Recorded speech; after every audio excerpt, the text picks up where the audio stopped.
Buenos dias! Picture this. Large, enriched, yeasted sweet roll made with butter, sugar, and eggs, topped with a buttery, sweet, chocolatey, or spiced cookie baked into the dough. Woo! Who can say no to that? A French brioche dough and a cookie all in one. Yes please. Today is all about Mexican conchas. Stick around to learn how.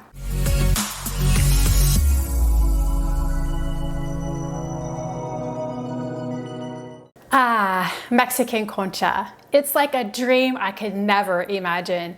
I discovered conchas years ago living in Southern California. This sweet, dreamy bread and cookie combination has been a breakfast and snack staple for our friends south of the border since the 19th century. The Spanish introduced wheat flour to Mexico in the 16th century, followed by the French introduction of enriched dough and baking techniques in the 19th century. With so many cultural influences, there's a reason why the Mexican concha is the most famous sweetbread, pan dulce, in Mexico today. Concha is Spanish for seashell, which is the carved design into the cookie on the top of each concha. You can buy a concha cutter or manually cut in the lines. It's very simple and I'll show you how. Coincidentally, there are concha-like baked breads all around the world. You could find melon-shaped cookie carvings on bread in Japan or pineapple cookie carvings on bread in China, as well as in Korea and Malaysia. I can't wait to show you this recipe. It contains the traditional concha ingredients and tastes amazing, so says Scott. I am so in love with this bread, I'll have to create a gluten-free version in the near future for me. Well, enough jibber jabber, let's bake. For our Mexican concha dough ingredients, you'll need all-purpose flour, granulated sugar, yeast, salt, butter, salted or unsalted, eggs, and milk. For the cookie topping, you'll need butter or shortening, vanilla extract, powdered sugar, and all-purpose flour. Since we're making 3 different colored and flavored cookie toppings, you'll also need cocoa powder for the chocolate cookie, red food coloring for the pink cookie, and cinnamon for the white spiced cookie. Traditionally, the concha cookie topping is flavored with vanilla, chocolate, and/or cinnamon. They can also be brightly colored with food coloring. However, you can make one concha batch with all the same topping if you choose. I'll show you 3 different versions for one concha batch, but you can certainly use the topping version you prefer. So our first step is to activate the yeast. So in a measuring cup or a small bowl, you want to pour in 1/2 cup of milk. I'm using whole milk, but you could use any type of milk that you want. We're going to heat it in the microwave for 20 to 30 seconds to heat it up to 100 to 110 degrees, no warmer than that. So my milk is about a couple degrees over 100, so that's just where we want it. We need to measure out 70 grams total, which is about 1/3 cup of granulated sugar. From the 70 grams, we're going to take out a tablespoon because we're going to use the rest in the dough. I'm just going to add a tablespoon of that to the milk, start whisking it a little bit, and then to that we're going to add a package of yeast. I have 2 1/4 teaspoon right here. Just whisk that up as well. We're just activating it. That's the purpose of this. If your yeast doesn't activate, if it doesn't become frothy and bubbly within 5 minutes or so, then it's probably dead. So you need to start over with a new package of yeast. It's all whisked up, so now we're just going to set it aside and let it do its magic. In a large bowl of a stand mixer, or you can use a regular bowl if you're going to do this by hand, you're going to add 415 grams of all-purpose flour, and I measured it out with my scale. 450 grams is approximately 3.5 cups. Start there. You can always add more flour as you're mixing the dough together with the liquid ingredients. We're going to add the rest of the sugar that we had measured out. Remember, we started with 70 grams. We took out a tablespoon for the yeast, and now we're putting the rest with the flour. And I'm going to add 1/2 teaspoon of salt. So the salt in the recipe, you'll notice that I have a couple of modifications there. I am using salted butter. Since I'm using salted butter, I'm using 1/2 teaspoon of salt. If you're using unsalted butter, then increase your salt to 3/4 teaspoon and then whisk it all together. Now, here's something interesting about salt. Some people say don't use salted butter. And the reason they say that is because salt can slow down the yeast activation. But if you look at a typical concha recipe, people add salt at the same time they add the other ingredients. So what's the difference if you use salted or unsalted butter, unless you want to have better control of the salt? With salted butter, you really don't have any control of the salt that's in the butter because it can range from 1/8 to 1/4 of a teaspoon per stick. I always use salted butter and I've not had any problems with it. If you use salted butter and you find that your dough's not working right for you, the dough's not rising, it could be your yeast, it could be that you have too much salt. But we don't put enough salt in here for it to matter to really negatively affect that yeast. So it's fine to go ahead and use salted butter. I've not had any problems with it ever. Whisk up your ingredients and just set them aside. We're gonna melt 1 stick of butter in the microwave. 1 stick of butter is the same as 4 ounces. And I actually did measure my butter out because I have a huge block of butter. And I'm gonna put it off for 20 seconds in the microwave, may add another 10 seconds, and then stir it until all the solids are melted. We don't want it too hot because we don't want it to negatively affect our yeast. All right, 25 seconds with a little bit of stirring. All the solids melt. We're gonna add that to our flour mixture. Just pour it in.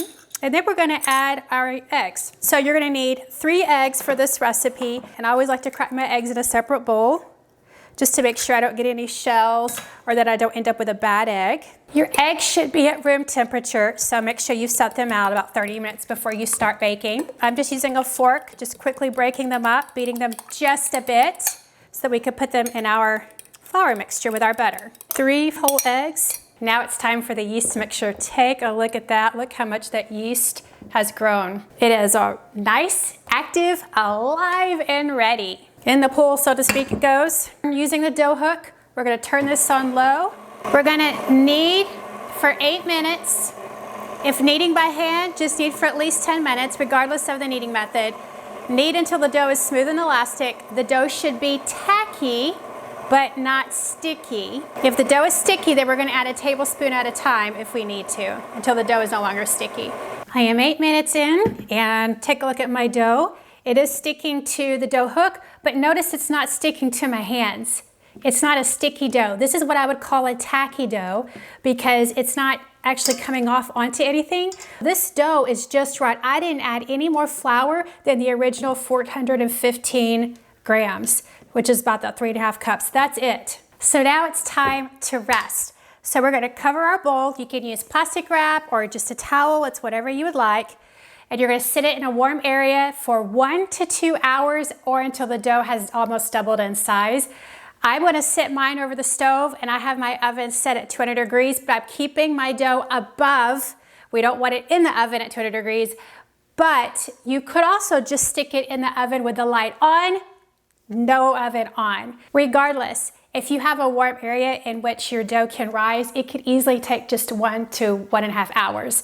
So just check at the hour mark, see where you are, let it go until it's almost doubled in size. While the dough is rising, let's go ahead and prepare our cookie sheets. You're gonna need 2 of them, and you're gonna need to line them with parchment paper. I'm using 2 17 by 12-inch cookie sheets, and then parchment paper. And we're actually gonna be making 12 large conchas from the dough that we just prepared, and we're gonna place 6 on each cookie sheet. That may not sound like a lot to you, but each concha is gonna rise and be fairly large, and we need a little space between them. In addition, this recipe includes 3 different toppings. That means we'll end up with 4 cinnamon, 4 chocolate, and 4 pink conchas. It's also time to make the cookie topping. So in a large bowl, we're gonna add 1 stick of butter that's at room temperature. My room temperature butter wasn't warm enough, so I ended up putting my butter in the microwave for 10 seconds. It was just perfect. Notice how soft it is. It's not melted at all. We're gonna whiz it up with our mixer, just so it's soft and smooth. All right, that looks nice. Now, you can also use shortening. I have used shortening instead of butter. I've made both versions, including a butter and shortening combination. What I've found though, either one's acceptable. I think butter is more traditional in Mexico, but you can of course use either or. The shortening will produce a slightly bit grainier, crumbly texture to the cookie on top. And to be honest with you, my husband Scott actually prefers a shortening. You have the option. They're both really good. You're gonna get the buttery richness from the butter that you probably wouldn't get from the shortening. It's strictly personal preference, but honestly, just use what you have at home. It'll come out wonderfully regardless. So to this, we're gonna add a teaspoon of vanilla. And we're going to do a quick whirl again to sort of mix up this liquid with the butter. We're also going to add in 1 cup of powdered sugar. And we're going to go ahead and mix that up too. So now we're going to add in 1 cup of flour. Notice how smooth that was, by the way. And at this point, we're going to try using the hand mixer. What I typically do is start with the hand mixer, and then I like to move to my hands and knead by hand, because this is end up going to be just really crumbly more than anything. All right, as you can see, it's a pretty crumbly looking dough here. I'm going to move to my hands. I found that I prefer to get that smoother texture and using my hands. It just tends to work a little bit better. And this feels like a cookie dough, and it is a cookie dough. It's just a very simple cookie dough. Notice how quickly it just comes together when you just use your hand, and it's not sticky. You know, you've got all that fat in here, so it's not going to stick to your hands that much. At this point, we can make 1, 2, or 3 different colored or flavored toppings.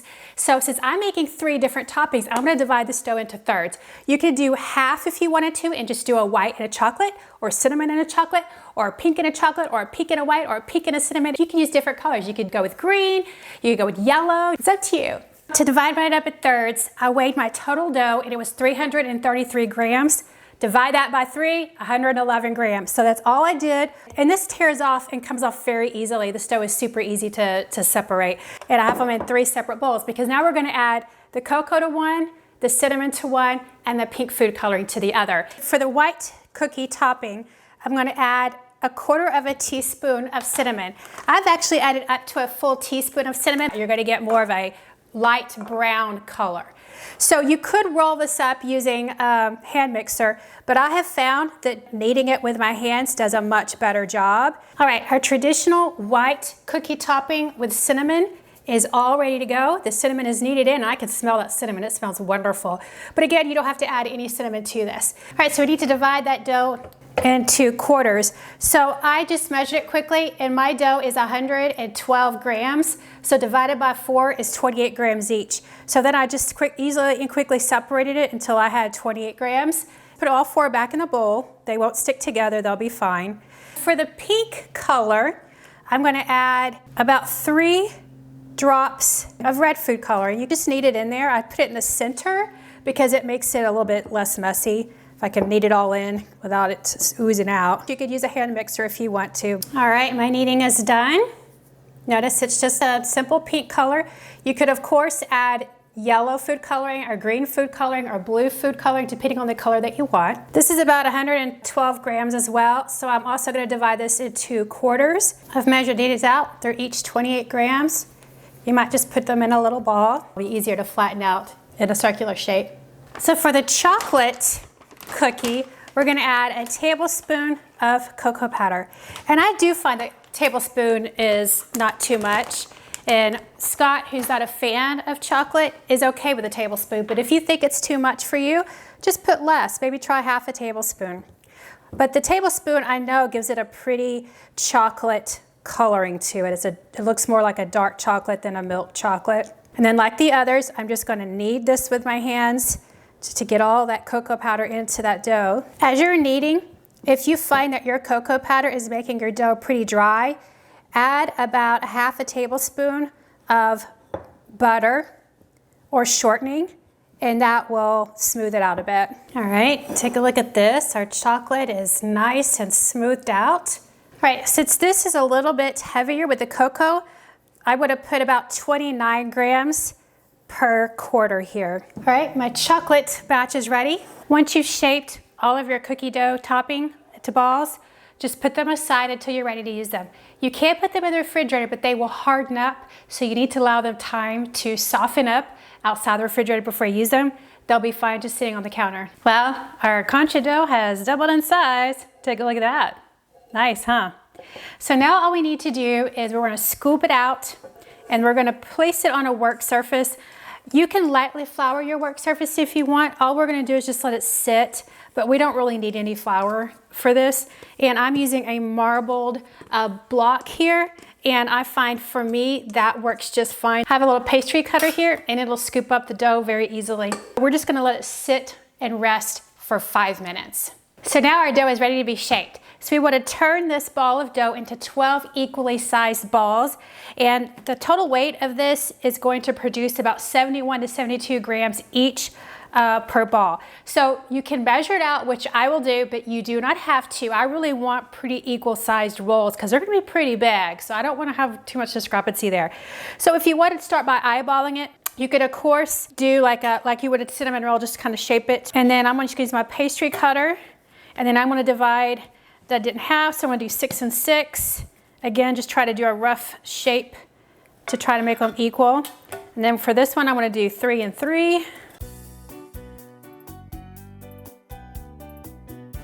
Okay, and so for this bit, we need to get 6 out of here. So I'm going to divide it in half first, and then we'll get 3 from this side. And because I'm going to weigh mine, I'll end up adding more or taking dough away once I put it on the scale. But again, you don't have to spend that time doing that. You can just do this, exactly what I'm doing now.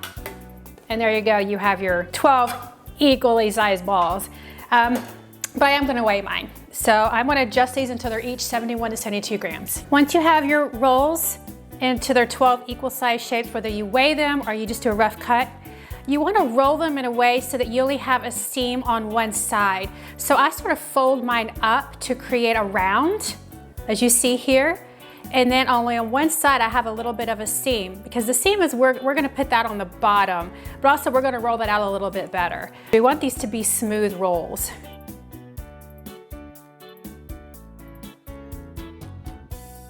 Notice it's relatively smooth all around, no creases except for on the bottom.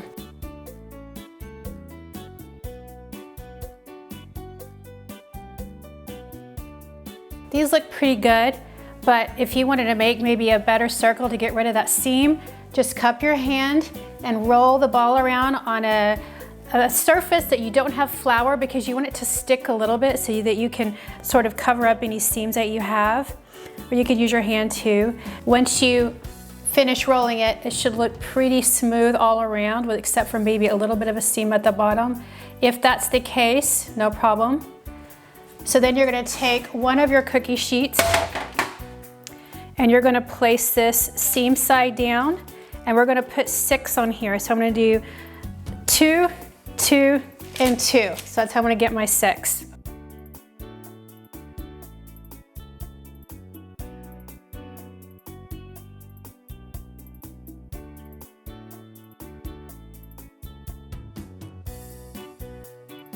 Okay, one cookie sheet done. All right, the next step is we want to grease the tops of these. So I just have some softened butter in my hand.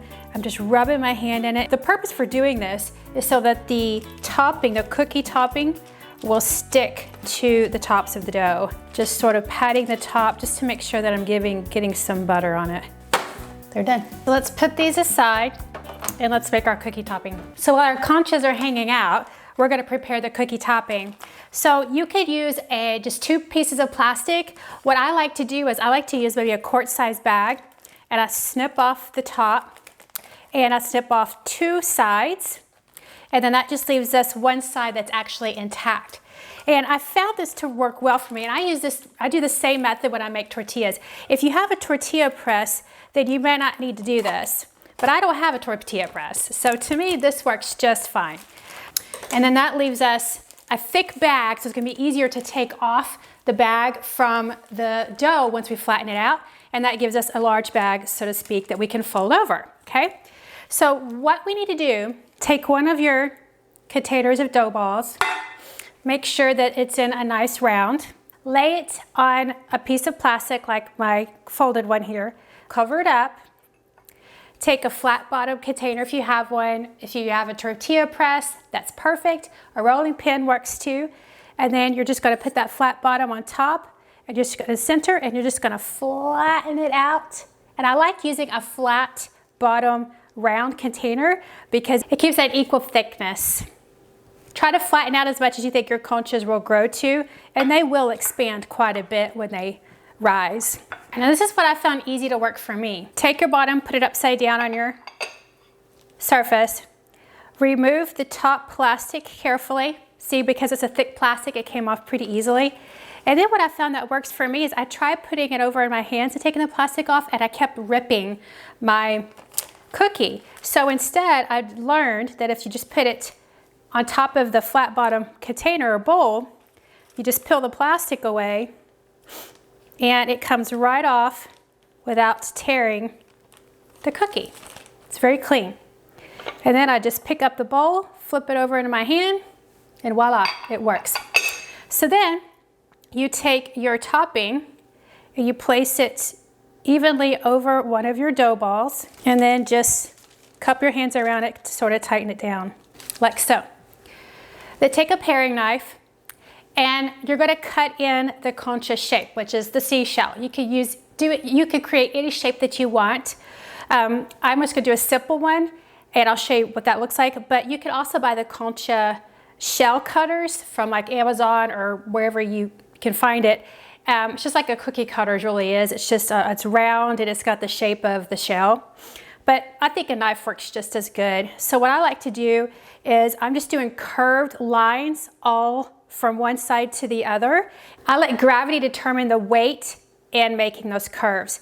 So I don't press down because I don't want to get into the dough. I want to stay on the cookie. So just make your first cut, let gravity take you at the proper depth, and then just make curls like a seashell all the way over and around. Again, gravity is controlling how much weight is going on to my knife. And you just do it from one side to the other. And there you are. That's your concha shell. And as this rises, it's going to separate. And as it bakes in the oven, it'll separate. Remember, it's just a cookie topped roll. So it's not going to cover all of it. It's just going to cover mainly the top and sides of your conchas. And we're going to do the same thing for all of the rest of these.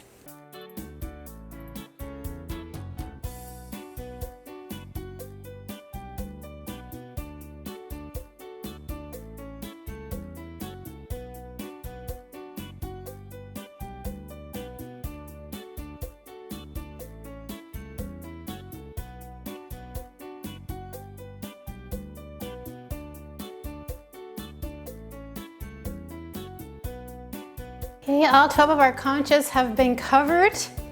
So we've got our cinnamon over here, we have our chocolate, and then we have just the pink. You can tell that they're starting to separate, and as they rise, they will separate even more so that you can see that defined shell pattern. We're just going to set these aside and let them rise for about an hour to 2 hours. You don't need to cover them, just set them aside and let them rise. We have less than 30 minutes left in our rise time. So at this point, go ahead and preheat the oven to 350 degrees. Since the conchas have risen, it's time to bake them. You can bake them one at a time or both at the same time. In fact, you can bake one batch now, freeze the other batch for later. Just see my details in the recipe below for the directions on how to do that. But today I'm opting for baking one at a time. So if we're gonna bake the pans 20 to 25 minutes, or until the bottoms are golden brown. If baking more than one cookie sheet at a time, rotate the cookie sheets about at the halfway point, about 12 minutes, to allow them each time to be near both the top and the bottom heating elements. So here we go, we're gonna bake that first batch that I finished putting the tops on. Notice how nice and puffy they've become over the last hour and a half. In the oven they go. Well, our conchas are baked. Let's take a closer look. Let's take a look at our colors. Nice pink one. Notice it's brown on the bottom. It has a nice cuts in the cookie to resemble the concha shell. Notice that cookie just bakes right in. It doesn't fall off or anything. It's not crumbly. It's just right. The chocolate one, nice chocolate color on the top.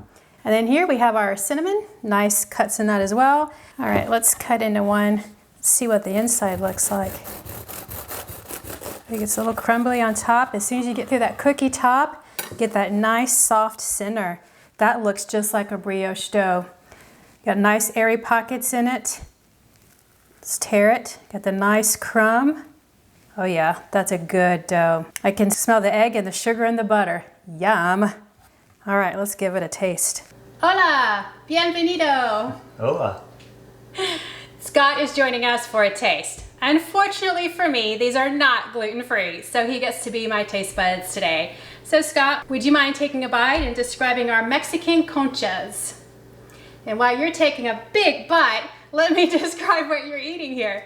For a quick recap, Mexican conchas are an enriched brioche bread dough, thanks to the French and the Spanish, with a crunchy sweet cookie on top, and that is baked onto the bread dough. Well, so how do they taste and how do they compare to other breads that you've had in the past? It's good. It's a nice, light, airy bread.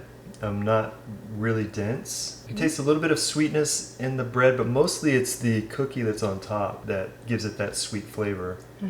It's not a very heavy bread. Probably would accompany something typically. Yes, it would be great with hot chocolate, coffee. Yeah, those things. A snack would be a great breakfast item or a snack. I mean, there are no rules when eating it, but I think that's common in Mexico. So yeah, I've eaten this a number of times as kind of a mid-afternoon snack if I wanted something that wasn't really heavy, but does that little bit of a sweetness does provide a nice complementary taste to it. Yeah, and the cookie, you know, this is a bread with a cookie on top. When you taste it, does it taste like what you would imagine a bread with a cookie on top? It's not an incredibly sweet cookie. Okay. But yeah, it does taste like there's a cookie on it. It's just not going to be kind of what a typical American sweet cookie. Yeah, like a sugar cookie or a chocolate chip cookie. It's not going to be quite as sweet. Not like that. Once they have baked completely, you can enjoy conchas warm as we're eating them now, or as Scott is eating them now, or at room temperature with coffee or hot chocolate, like we said. They are great for breakfast or a snack, as Scott has been eating them. You can even eat these with a beef patty in the middle. That's right. The Concha Burger is what it's called. And it won a James Beard Award in 2016. So if you're looking for a sweet and savory meal, check that one out. The recipe is online on the James Beard website. Crazy, I think. Yeah. A little bit of sweetness, a little bit of savory there. This bread is quite unique, but oh, so satisfying. I can't believe it's not a staple for most Americans. Do you agree with that? Yeah, I don't know why it isn't more commonly seen here. Yeah, and you can't find them, I think, in Southern California. When we lived in Southern California, we found them at the local grocery stores, but they're not as commonly found here as they are in South American, Latin American countries, Central American countries. If you love a good bake and you've never tried conchas, I think you need to add it to your short list of foods to try very soon and create the cookie topping you would most enjoy. Thanks for watching. I always appreciate your support in subscribing, liking, and sharing my videos. Until next time, vi ahora el mundo.